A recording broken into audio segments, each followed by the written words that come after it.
ሰላም ጤና ይስጥልኝ ውድ የላፍቶ ኦንላይን ቲቪ ተከታታዮቻችን የዕለተ ረቡዕ ሚያዝያ 22 ቀን 2017 ዓ.ም መሰናዷችን ተጀመረ። በቅድሚያም አርዕስተ ዜና። ብቃት የወጣቶች የሥራ ላይ ልምምድ ፕሮግራም የወጣቶችን የሥራ ላይ ብቃትና ተነሳሽነት በማጎልበት ረገድ ጉልህ ሚና እየተጫወተ መሆኑ ተገለጸ። በወረዳ 12 ሲቪል ምዝገባና ነዋሪዎች አገልግሎት ጽሕፈት ቤት እየተሰጠ ያለው አገልግሎት ግልጽና ቀልጣፋ መሆኑን ተገልጋዮች ተናገሩ። እነዚህንና ሌሎች አጫጭር ዘገባዎችን ጨምሮ ለዕለቱ የተመረጠውን የትንታኔ ዜና በዛሬው የላፍቶ ኦንላይን ቲቪ እንድትከታተሉ አሰናድተናል። አብራችሁን ሁኑ። ከዜናዎቹ ጋር አዲስ ዓለም ጥላሁን ነኝ። አጫጭር ዜናዎችን በማስቀደም እንጀምራለን።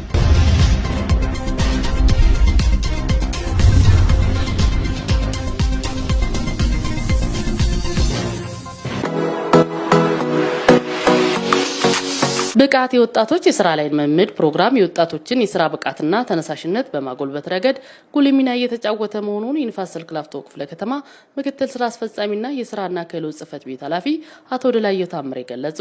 በንፋስ ስልክ ላፍቶ ክፍለ ከተማ 3ኛው ዙር የወጣቶች የሥራ ላይ ልምምድ ፕሮግራም በ3 ወረዳዎች ላይ ተግባራዊ እየተደረገ መሆኑ ይታወቃል። በዚሁ መነሻነት የተጠቃሚዎች ስልጠና የምረቃ መርሃ ግብር በጎፋ ኢንዱስትሪያል ኮሌጅ እና በንፋስ ስልክ ፖሊቴክኒክ ኮሌጅ በዛሬው ዕለት ተካሂዷል። በጎፋ ኢንዱስትሪያል ኮሌጅ ስልጠና ማጠቃለያ ላይ የተገኙት ምክትል ስራ አስፈጻሚና የሥራና ክህሎት ጽሕፈት ቤት ኃላፊ አቶ ድላየው ታምሬ ብቃት የወጣቶች የሥራ ላይ ልምምድ ፕሮግራም የወጣቶችን የሥራ ብቃትና ተነሳሽነት በማጎልበት ረገድ ጉልህ ሚና እያበረከተ መሆኑን አንስተዋል። ወጣቶች ባለፉት 12 ቀናት የወሰዱት የክህሎት ስልጠና ወደ ተመረጡና ስራ አለማማጅ ድርጅቶች በመግባት ለቀጣይ 6 ወራት በሚያደርጉት የሥራ ላይ ልምምድ ብቁና ተወዳዳሪ እንዲሆኑ የሚያግዝ ከመሆኑን ባሻገር በዘላቂነት የሥራ ዕድል ተጠቃሚ እንዲሆኑ የሚያግዝ ነው ብለዋል። የክፍለ ከተማው የሥራና ክህሎት ጽሕፈት ቤት ምክትል ኃላፊ አቶ ይታገሱ ካሳ ስልጠናው ወጣቶችን በክህሎት ብቁና ውጤታማ እንደሚያደርጋቸው ጠቁመው ሰልጣኞች የተፈጠረላቸውን እድል በአግባቡ እንዲጠቀሙበት አሳስበዋል። ከፊታችን አርብ ጀምሮ በአለማማጅ ኢንተርፕራይዞችና ድርጅቶች ውስጥ ገብተው የሚሰሩበት እድል መመቻቸቱን በመግለጽ የተግባር ላይ ስልጠናው የሥራ ዕድልን በመፍጠርና የወጣቶችን ኢኮኖሚ ተጠቃሚነት በማረጋገጥ ረገድ ጉልህ ሚና እንደሚኖረው ተናግረዋል። በተግባር ስልጠና ላይ ለተሳተፉ ወጣቶችም የምስክር ወረቀት ተሰጥቷል። በንፋስ ስልክ ላፍቶ ክፍለ ከተማ የአንድ ማዕከል አገልግሎት አስፈጻሚ ሆኖና ተገልጋዩን ፊት ለፊት በማገናኘት ፈጣን ምላሽ ለማግኘት ጉልህ አስተዋጽኦ እያበረከተ መሆኑን ተገልጋዮች ገለጹ። የክፍለ ከተማው ኮሚኒኬሽን ጽሕፈት ቤት በባለ ጉዳዮች ቀን እየተሰጠ ያለውን አገልግሎት በአንድ ማዕከልና በተቋማት ላይ ተዘዋውሮ ተገልጋዮችን ከማነጋገር ባሻገር ምልከታም አካሂዷል። በአንድ ማዕከል ሲገለገሉ ያገኘናቸው አቶ ቡልቲ ወዳጆ የተባሉ ተገልጋይ በወረዳ 10 በኢንተርፕራይዝ ተደራጅተው እየሰሩ የሚገኙ መሆኑን ጠቁመው ከዚሁ ጋር በተያያዘ ባጋጠማቸው ችግር ጉዳያቸውን ወደ አንድ ማዕከል ያመጡ መሆኑን ይናገራሉ። በአንድ ማዕከል ጉዳያቸው ታይቶ ምላሽ እንዲያገኙና አስፈጻሚውን ከተገልጋዩ ጋር ፊት ለፊት በማገናኘት የጋራ መፍትሄ እንዲሰጠው የተደረገበትን አግባብ አድንቀው በዚሁ ይቀጥል ሲሉም ሀሳባቸውን ሰጥተዋል። በተመሳሳይ የንግድ ፍቃድ ስያሜ ጋር በተያያዘ አገልግሎት ለማግኘት ወደ ንግድ ጽሕፈት ቤት የመጡት አቶ ሰይድ ያሲን የተባሉ ተገልጋይ ግልጽ፣ ቀልጣፋና ውጤታማ አገልግሎት የተሰጣቸው መሆኑን ተናግረዋል። በንፋስ ስልክ ላፍቶ ክፍለ ከተማ ለሚገኙ የውጭ ሀገር ስደተኞች በከተማ ልማት ሴፍቲኔት ዙሪያ የግንዛቤ ማስጨበጫ መድረክ ተካሂዷል። በመድረኩም የክፍለ ከተማው ስራና ክህሎት ጽሕፈት ቤት ምክትል ኃላፊ አቶ ይታገሱ ካሳ የክፍለ ከተማውና የወረዳው የዘርፍ ባለሙያዎች እንዲሁም የፕሮግራሙ ተጠቃሚ የውጭ ሀገር ስደተኞች ተገኝተዋል። የመድረኩ ዓላማ የውጭ ሀገር ስደተኞችን በከተማ ልማታዊ ሴፍቲኔት ፕሮግራም በማሳተፍ ከኢትዮጵያዊ ማህበረሰብ ክፍሎች ጋር ስለሚኖራቸው መልካም ግንኙነት ግንዛቤ ለመፍጠር ዓላማ ያለመ ነው። በንፋስ ስልክ ላፍቶ ክፍለ ከተማ ባህል ኪነ ጥበብና ቱሪዝም ጽሕፈት ቤት አዘጋጅነት 16ኛው የኪነ ጥበብ ሳምንት ፌስቲቫል ውድድር መካሄድ ጀምሯል። የኪነ ጥበብ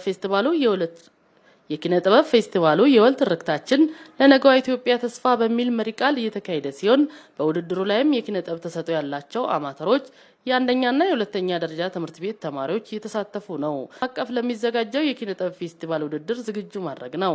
ድምጽ፣ ውዝዋዜ፣ ትወናና ግጥምን ጨምሮ በ16 አይነት የኪነ ጥበብ ዘርፎች ውድድር የሚካሄድ ሲሆን በየዘርፉ አንደኛ ደረጃን ይዘው የሚያጠናቀቁ ተወዳዳሪዎች ክፍለ ከተማውን ወክለው በከተማ ደረጃ ለሚዘጋጀው የኪነ ጥበብ ሳምንት ፌስቲቫል ውድድር እንደሚያልፉም ተመላክቷል። ውድ የላፍቶ ኦንላይን ቲቪ ተከታታዮቻችን አብራችሁን ስለሆናችሁ እናመሰግናለን። ለዝርዝሩ ወደ ያዝነው ዜና እናልፋለን።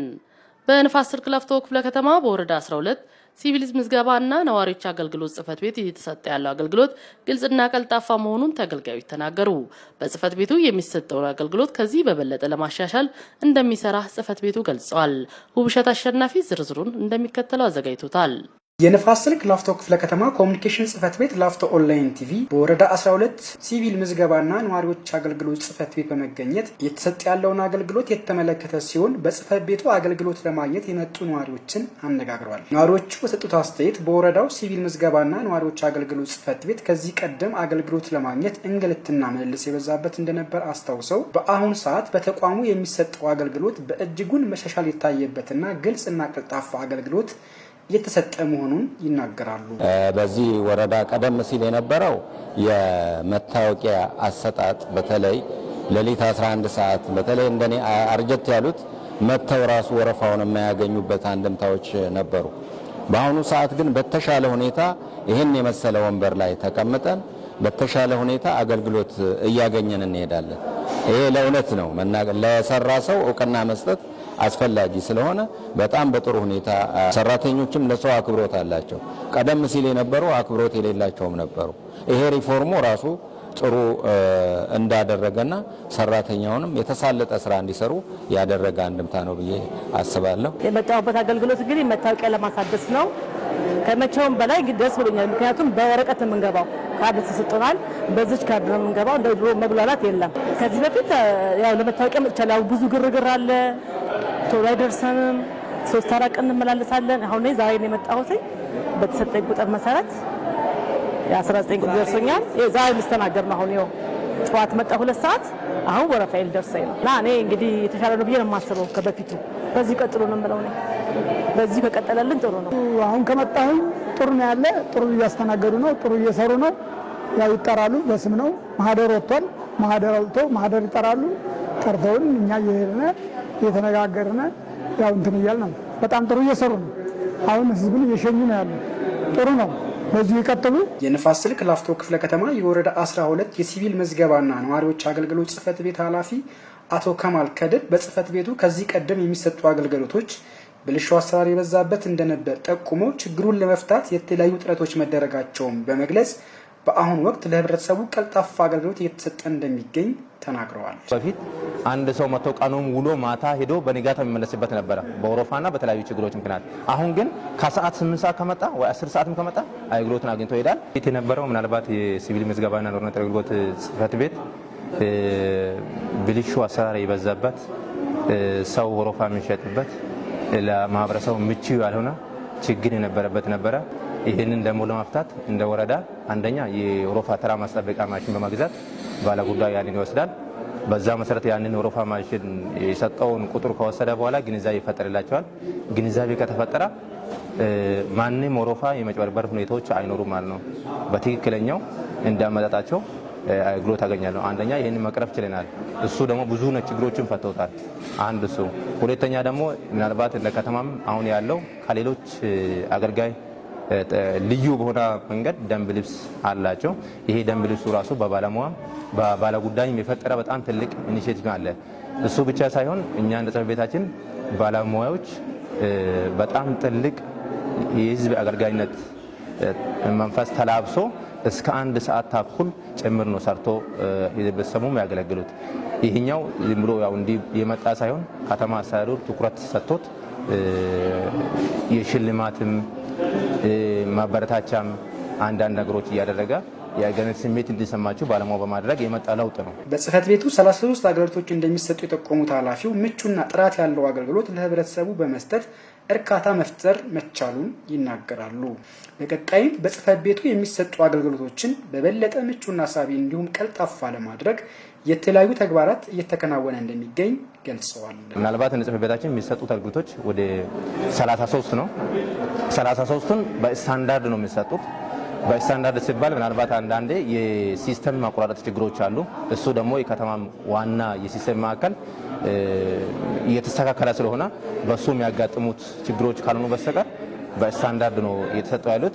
ባለጉዳይም በፊት ከነበረውና ቢሮም ምቹ ለባለጉዳይም የማረፊያ ቦታ በጣም ምቹ በሆነ ሁኔታ የተሳከለበት ቢሮም ሰፊ በፊት የነበረው ጠባብና ባለጉዳይና ባለሙያ ለመቀመጥም ባለሙያም በተራ የሚቀመጥበት ለማተላለፍ የሚያስቸግር ችግሮች ነበሩ። እሱ የቢሮ የህንጻው ሰፊ በመሆኑ ብዙ ችግሮችን ቀርፏል ብዬ አስባለሁ።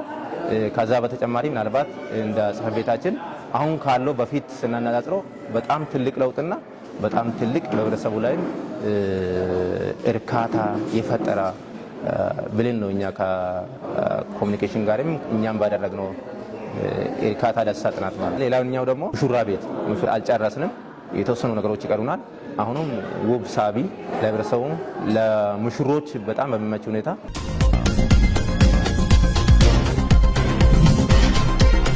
ተመልካቾቻችን በንፋስ ስልክ ላፍቶ ክፍለ ከተማ ኮሙኒኬሽን ጽሕፈት ቤት የተዘጋጀ ወደ እናንተ የሚደርሰው የላፍቶ ኦንላይን ቲቪ ነው። የዛሬው ዝግጅታችን ይህን ይመስል ነበር። ለአብሮነታችሁ እናመሰግናለን። የላፍቶ ኦንላይን ቲቪ ስርጭትን በድረገጻችን www.lafto.com፣ በፌስቡክ ገጻችን ላፍቶ ኮሙኒኬሽን፣ በዩቲዩብ ቻናላችን ላፍቶ ኮሙኒኬሽን፣ በቲክቶክ አካውንታችን ላፍቶ ኮሙኒኬሽን እና በተለያዩ የማህበራዊ ሚዲያ አካውንቶቻችን ወቅታዊና አስተማሪ መረጃዎችን በተለያዩ ቋንቋዎች ወደ እናንተ የምናደርስ ይሆናል። በያላችሁበት ሰላም